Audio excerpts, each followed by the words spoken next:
Hello students, मैं S S Chandrawat स्वागत करता हूं आप सभी का विनायक एजुकेशन ग्रुप के इस ऐप के ऊपर। प्यारे विद्यार्थियों, मैं आपके सामने फिर से लेकर हाजिर हो चुका हूं 11th क्लास केमिस्ट्री। और इस 11th क्लास केमिस्ट्री के अंदर हम चर्चा कर रहे हैं विभिन्न भौतिक गुणों की वर्ग में आवर्तिता और आवर्त में आवर्तिता। यानी कि विभिन्न प्रकार के जो भौतिक गुण होते हैं वो वर्ग में ऊपर से नीचे जाने पर किस प्रकार से परिवर्तन प्रदर्शित करते हैं और आवर्त में बाएं से दाएं जाने पर किस प्रकार से परिवर्तन प्रदर्शित करते हैं, इसके बारे में अपन यहाँ पर चर्चा कर रहे हैं। और इसमें पिछले वीडियो के अंदर मैंने आपको आयनन एंथैल्पी के बारे में बताया है, क्या होती है आयनन एंथैल्पी, किस प्रकार से वर्ग में परिवर्तित होती है, किस प्रकार से आवर्त में परिवर्तित होती है, इसके बारे में अपन चर्चा कर चुके हैं। अब अपन बात कर रहे हैं यहाँ पर एक और नए टॉपिक के बारे में, और उस टॉपिक का नाम है विद्युत ऋणात्मकता या विद्युत ऋणता। इसके बारे में अपन यहाँ पर चर्चा आज करते हैं, तो आप लोग बिल्कुल कॉपी पेन लेकर रेडी हो जाइए। शुरू करते हैं अपन आज का सेशन।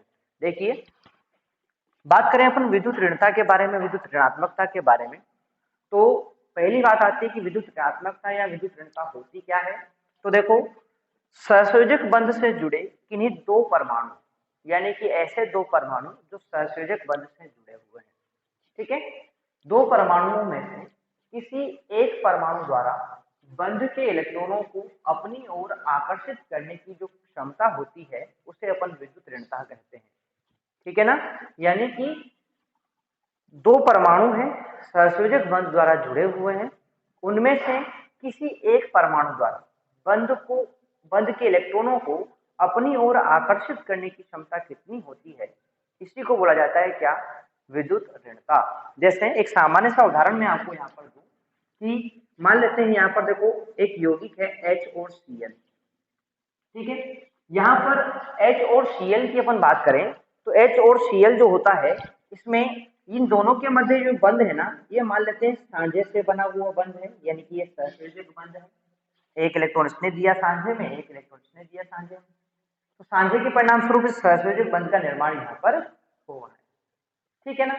अब इन दोनों में से कोई एक परमाणु ऐसा होगा जो इस बंध के इलेक्ट्रॉनों को क्या करेगा, अपनी ओर आकर्षित करेगा, ठीक है ना। और आकर्षित वही परमाणु कर पाएगा जिसकी विद्युत ऋणता क्या होगी, ज्यादा, ठीक है ना। यानी सिंपल सी बात होती है कि इस बंध के इलेक्ट्रॉनों को इन दोनों परमाणुओं में से किसी भी एक परमाणु द्वारा अपनी ओर आकर्षित करने की जो ये क्षमता है ना, इसलिए बोला जाता है क्या, विद्युत ऋणता। तो एक सिंपल सी परिभाषा आप लोगों को ध्यान रखनी है कि सहसंयोजक बंध से जुड़े दो परमाणुओं में से किसी एक परमाणु द्वारा बंध के इलेक्ट्रॉनों को अपनी ओर आकर्षित करने की जो क्षमता होती है उसे विद्युत ऋणता कहते हैं, ठीक है ना। यहाँ तक बात आपको समझ में आ गई होगी, ठीक है। अब बात करते हैं अपन आगे की तरफ कि भाई विद्युत ऋणता वर्ग में किस प्रकार परिवर्तित होती है और आवर्त में किस प्रकार परिवर्तित होती है। अब एक बात सुनो ध्यान से, यहाँ पर भी मैं आपको आवर्तिता को समझने के लिए एक सिंपल सी ट्रिक यहाँ पर बता देता हूँ कि कोई भी परमाणु का आकार जितना छोटा होता है ना, उसकी विद्युत ऋणता उतनी ही ज्यादा होती है। कोई भी परमाणु का आकार जितना छोटा होगा उसकी विद्युत ऋणता उतनी ही ज्यादा होगी। क्यों होगी, इसके बारे में चर्चा करें तो आपको पता है कि यदि छोटा आकार है तो नाभिक और बाह्यतम इलेक्ट्रॉन के बीच दूरी क्या होगी, कम होगी। दूरी कम है तो आकर्षण क्या होगा, ज्यादा। यानी कि छोटा परमाणु होने के कारण नाभिक व बाह्यतम इलेक्ट्रॉन के मध्य आकर्षण क्या है, ज्यादा है। तो जब वो परमाणु अपने ही इलेक्ट्रॉन को बहुत मजबूती से आकर्षित किए हुए हैं तो वो बंध के इलेक्ट्रॉनों को भी क्या करेगा, मजबूती से आकर्षित करेगा, ठीक है ना। इसलिए आपको हमेशा ध्यान रखना है कि कोई भी परमाणु जितना छोटा होता है उसकी विद्युत ऋणता उतनी ही अधिक होती है, ठीक है ना। तो इस चीज से अपन यहाँ पर पता लगा लेंगे कि वर्ग में ऊपर से नीचे जाने पर, आवर्त में बाएं से दाएं जाने पर किस प्रकार से विद्युत ऋणता में परिवर्तन होता है। जैसे सबसे पहले मैं बात करूं आपसे वर्ग में, तो देखो वर्ग में आवर्तिता की बात करें तो आपको पता होना चाहिए वर्ग में जब अपन ऊपर से नीचे जाते हैं तो वर्ग में ऊपर से नीचे जाने पर क्या होता है, कोषों की संख्या बढ़ती है। कोषों की संख्या क्या होती है, बढ़ती है। और कोषों की संख्या बढ़ने के कारण क्या होता है, अपन बात करें परमाणु आकार में क्या होगी, वृद्धि होगी। भाई कोषों की संख्या बढ़ेगी तो परमाणु आकार में, परमाणु त्रिज्या में क्या होगी, वृद्धि होगी। और जब परमाणु आकार बढ़ेगा, परमाणु त्रिज्या बढ़ेगी, तो उस कंडीशन में नाभिक व बाह्यतम इलेक्ट्रॉन के बीच दूरी क्या होगी, बढ़ेगी। दूरी बढ़ेगी तो आकर्षण क्या हो जाएगा, कम हो जाएगा। यानी कि वर्ग में ऊपर से नीचे जा रहे हैं तो कोषों की संख्या बढ़ने के कारण आकार में वृद्धि हो रही है, और आकार में वृद्धि होने के कारण नाभिक व बाह्यतम इलेक्ट्रॉन के मध्य आकर्षण क्या हो गया, कम। यानी कि जब कोई परमाणु अपने ही इलेक्ट्रॉन को आकर्षित नहीं कर पा रहा, वो जो है कमजोर बल से अपने इलेक्ट्रॉन को आकर्षित किए हुए है, तो वो दूसरे के इलेक्ट्रॉन को भी आकर्षित नहीं करेगा, है ना। यानी अपन क्या बोलेंगे यहाँ पर कि वर्ग में ऊपर से नीचे जाने, वर्ग में ऊपर से नीचे जाने पर, सही है, कोषों की संख्या बढ़ने के कारण परमाणु आकार बढ़ता है, और परमाणु आकार बढ़ता है तो इससे नाभिक व बाह्यतम इलेक्ट्रॉन के मध्य आकर्षण क्या हो जाएगा, कम हो जाएगा। और इस आकर्षण के कम हो जाने के कारण विद्युत ऋणता के मान में भी क्या आ जाती है, कमी आ जाती है। तो ये बात आप लोगों को यहाँ पर ध्यान रखनी होगी। ठीक है, तो ये तो बात हुई यहाँ पर इस चीज के बारे में। इस चीज को खैर अपन थोड़ा सा और यहाँ पर समझने का प्रयास करते हैं। जैसे मान लेते हैं अपने पास एक तो परमाणु है ये वाला, ठीक है, वर्ग में अपन ऊपर से नीचे चले, ये नाभिक है परमाणु का, ठीक है, इस प्रकार से। एक तो परमाणु है ये वाला अपना छोटे आकार का, एक ही कोष इसके अंदर है, और इसके अंदर मान लेते हैं दो कोष है, ठीक है ना। अब देखो यहाँ पर क्या हो रहा है, वर्ग में ऊपर से नीचे जा रहे हैं तो कोषों की संख्या क्या हो रही है, बढ़ रही है, बढ़ रही है भाई। तो यहाँ पर देखो, यदि एक कोष था तो नाभिक व इलेक्ट्रॉन के बीच दूरी इतनी सी थी, कोष का मान कितना हो गया, दो हो गया, तो नाभिक व इलेक्ट्रॉन के बीच दूरी क्या हो गई, बढ़ गई। अब यहाँ दूरी कम थी, यहाँ दूरी ज्यादा थी। अब आपको पता है कि जब दूरी बढ़ती है नाभिक व इलेक्ट्रॉन के मध्य तो आकर्षण क्या हो जाता है, कम हो जाता है। और आकर्षण यदि कम हो जाएगा तो ये अपने ही इलेक्ट्रॉन को मजबूती से आकर्षित नहीं कर पा रहा, तो बंध के इलेक्ट्रॉन को भी आकर्षित नहीं कर पाएगा। यानी कि इसकी विद्युत ऋणता क्या होगी, इससे कम होगी, है ना। तो ध्यान रखना है, वर्ग में ऊपर से नीचे जाने पर विद्युत ऋणता के मान में क्या आती है, कमी आती है। ये बात आपको ध्यान रखनी है, ठीक है।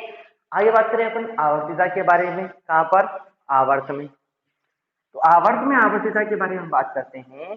तो देखो आवर्त में कहां से कहां जाते हैं अपन, बाएं से दाएं।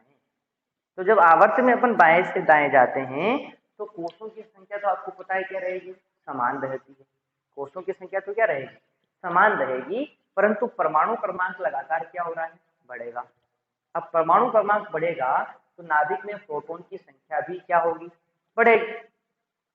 भाई आवर्त में बाएं से दाएं जा रहे हैं, कोषों की संख्या समान है पर परमाणु क्रमांक लगातार बढ़ रहा है, और परमाणु क्रमांक बढ़ेगा तो नाभिक में प्रोटॉन की संख्या क्या होगी, बढ़ेगी, क्योंकि परमाणु क्रमांक का मतलब ही नाभिक में प्रोटॉन की संख्या होती है, ठीक है। तो परमाणु क्रमांक बढ़ेगा तो नाभिक में प्रोटॉन की संख्या बढ़ेगी, नाभिक में प्रोटॉन की संख्या बढ़ेगी, इसका मतलब क्या हुआ, नाभिक में धनावेश बढ़ रहा है, और नाभिक में धनावेश बढ़ेगा तो बाह्यतम इलेक्ट्रॉन को अपनी ओर क्या करेगा, आकर्षित करेगा, यानी कि प्रभावी नाभिक की आवेश भी क्या होगा, बढ़ेगा।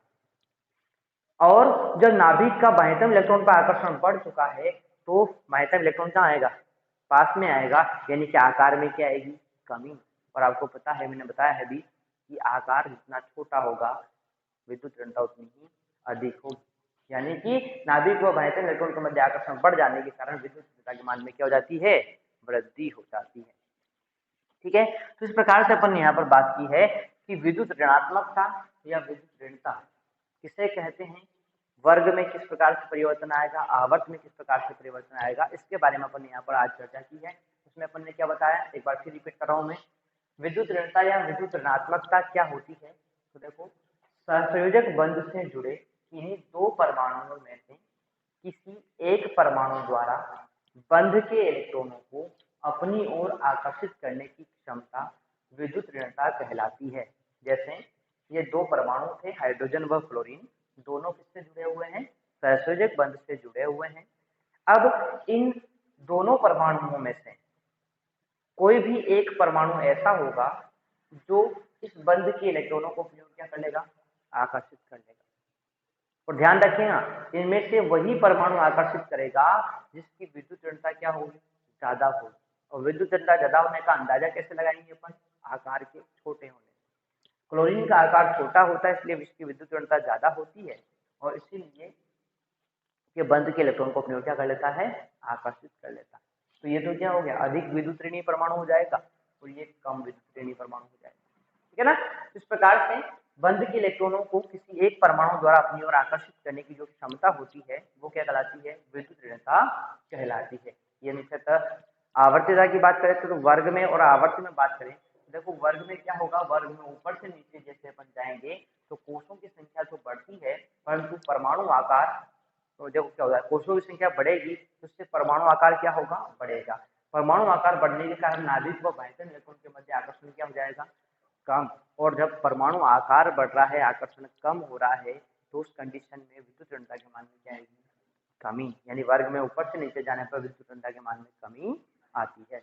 बात करें अपना आवर्तता के बारे में, आवर्त के अंदर तो देखो आवर्त में बाएं से दाएं जाने पर कोषों की संख्या तो क्या रहती है, हमेशा समान रहती है, क्योंकि एक ही आवर्त में आप लोग चल रहे हैं तो कोषों की संख्या क्या है, पूरी तरह से समान है। परंतु परमाणु क्रमांक बढ़ने के कारण नाभिक में प्रोटॉन की संख्या लगातार बढ़ती है। नाभिक में प्रोटॉन की संख्या बढ़ेगी तो नाभिक में धनावेश बढ़ेगा, इसलिए धनावेश बाह्यतम कोष के इलेक्ट्रॉन को अपनी ओर क्या करेगा, आकर्षित करेगा। और जब इलेक्ट्रॉनों को अपनी ओर आकर्षित किया तो इसका मतलब क्या हुआ, प्रभावी नाभिकीय आवेश बढ़ा और इसके बढ़ने के कारण नाभिक व बाह्यतम इलेक्ट्रॉन के मध्य आकर्षण क्या हो जाएगा, बढ़ जाएगा, जिससे आकार में क्या आएगी, कमी। और मैंने आपको बताया है कि आकार में कमी आती है, जितना छोटा परमाणु होता है उसकी विद्युत ऋणता उतनी ही ज्यादा होती है। यानी कि आवर्त में बाएं से दाएं जाने पर विद्युत ऋणता के मान में क्या होगी, वृद्धि होगी, ठीक है। तो इस प्रकार से अपन ने यहाँ पर विद्युत ऋणता का जो ये पूरा कंसेप्ट था ये अपन ने पूरी तरह से यहाँ पर कंप्लीट कर लिया है। तो आशा करता हूँ आप सभी प्यारे विद्यार्थियों को ये बात बिल्कुल यहाँ पर समझ में आई होगी। तो इस प्रकार से इस छोटे छोटे पॉइंट्स के रूप में अपन इन चीज़ों को कंप्लीट करने का प्रयास करेंगे। कुछ पॉइंट इसमें और है जिसमें यह अध्याय अपना पूरी तरह से समाप्त हो जाएगा, ठीक है। तो आप लोग इस चीज़ को अच्छे से कंप्लीट करने का प्रयास करें और इसमें कहीं पर भी कोई दिक्कत आए, इस वीडियो को आप लोग एक बार नहीं 2 बार 3 बार जितनी बार देखेंगे उतनी चीज़ें आप लोगों की क्लियर होगी।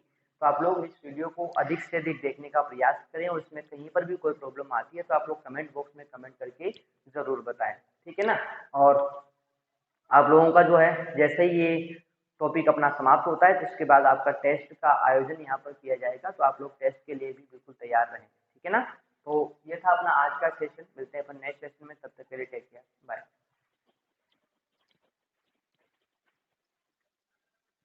Download app in Play Store. Vinayak Education Group. Online course and classes. RBSE 12th. Chemistry, Physics, Biology, Hindi and English. RBSE 10th. Science, Maths, Social Science, Sanskrit, Hindi and English. Vinayak Education Group. This app is perfect for you. All RBSE classes. In this app. Every day. Online classes of video lectures and weekly test. Challenge. Thanks for watching and download.